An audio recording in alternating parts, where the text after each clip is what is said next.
விலையா இருக்கு அப்படின்னு சொல்லி பார்த்தீங்கன்னா, இது வந்து அந்த காலத்துலேருந்தே சித்தர்கள் காலத்துலேருந்தே இந்த முடவாட்டுக்கால் கிழங்கு தான் பயன்படுத்திட்டு இருக்காங்க.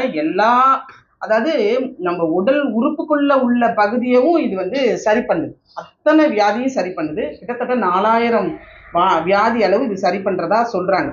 4000 வியாதி சரி பண்ணலைனாலும் நம்மளுக்கு 40 வியாதியாவது சரி பண்ணாலே போதும். அந்த மாதிரி தான் இருக்கு இப்போதைக்கு உள்ள சூழ்நிலை.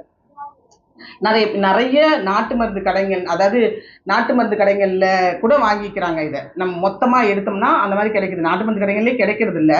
ஆனால் அவங்கெல்லாம் அந்த பொடி இந்த மாதிரிலாம் செஞ்சு கொடுத்தோம்னா கூட வாங்கிக்கிறாங்கன்னு வச்சுக்கோங்க. ஏன்னா நம்மளுக்கே கிடைக்கிறது இல்லை. வாங்கினாங்கன்னா அப்படியே மொத்தமாக அவங்க வாங்கிக்கிறாங்க. அவங்கள்ட்ட நம்ம ஒரு ரேட் வாங்கி அந்த மாதிரி வாங்குறோம்.